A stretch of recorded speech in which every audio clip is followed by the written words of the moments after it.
video ini saya akan menjelaskan tentang materi kepemimpinan dalam organisasi untuk memenuhi tugas ujian akhir semester mata kuliah perilaku keorganisasian. Yang pertama, saya akan menjelaskan definisi kepemimpinan dalam organisasi. Apa sih kepemimpinan?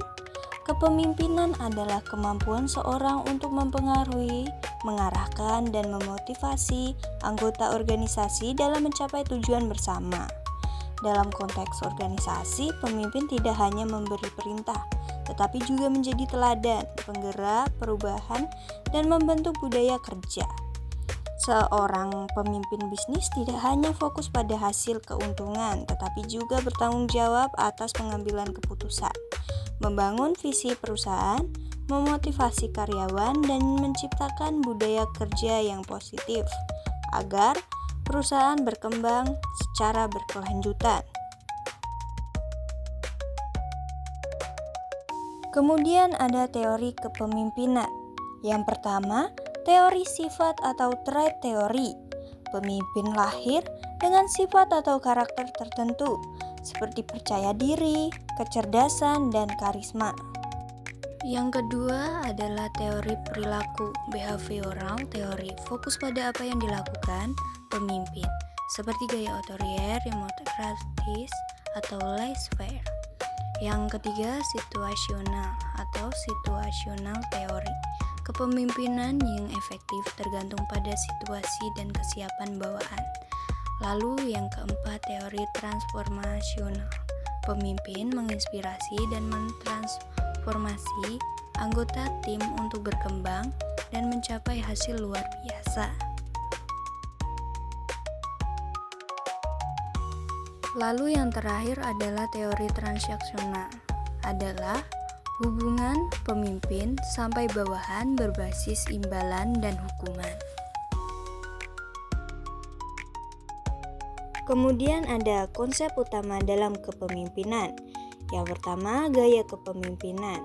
Merujuk pada cara seorang pemimpin memimpin seperti otoriter atau mengontrol penuh tim, demokratis, melibatkan anggota tim, lalu ada partisipatif, kemudian yang terakhir delegatif, memberikan kebebasan penuh pada tim.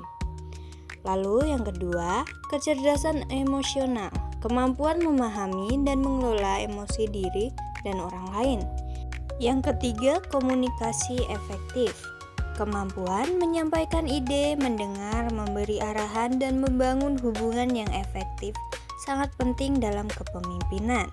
Yang keempat, etika kepemimpinan.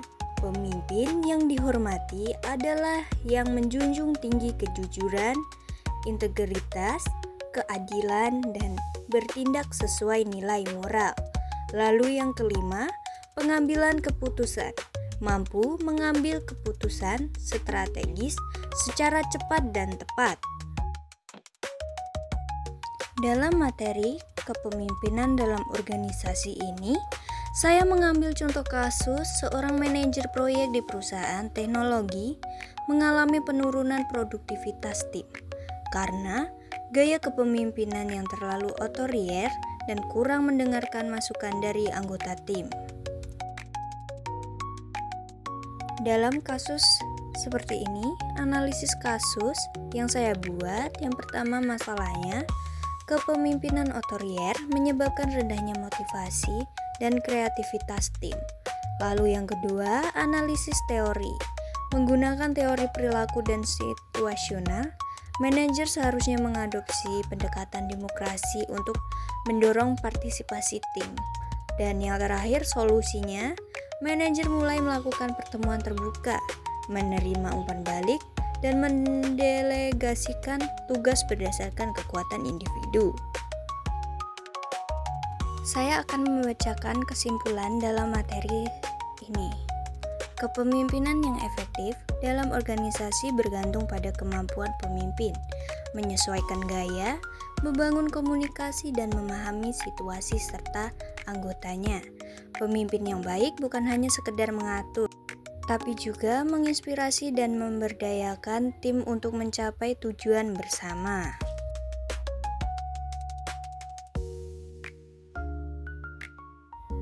beberapa referensi materi kepemimpinan dalam organisasi yang saya ambil. Bisa dilihat sendiri di sini.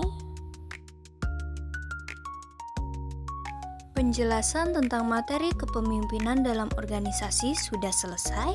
Selamat menikmati, sampai jumpa. Terima kasih, bye-bye.